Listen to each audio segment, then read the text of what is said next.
ایک شخص امام علی علیہ السلام کی خدمت میں حاضر ہوا، عرض کرنے لگا، یا علی، تقدیر کیا ہے اور تقدیر پر انسان کا کتنا اختیار ہے؟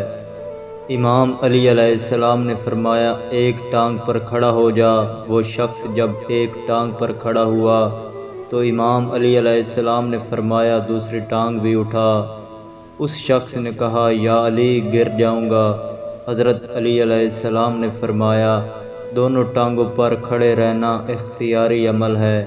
اللہ نے بے شمار نعمتیں کھانے پینے کے لیے دی ہیں، ان میں سے سب چیزیں استعمال کرنا یا کوئی ایک چیز زیادہ دوسری چیز کم استعمال کرنا تقدیر معلق ہے، لیکن کچھ کھانا اور ضرور کھانا تقدیر مبرم ہے۔ کھائے بغیر آدمی زندہ نہیں رہ سکتا، اور کتنی مقدار میں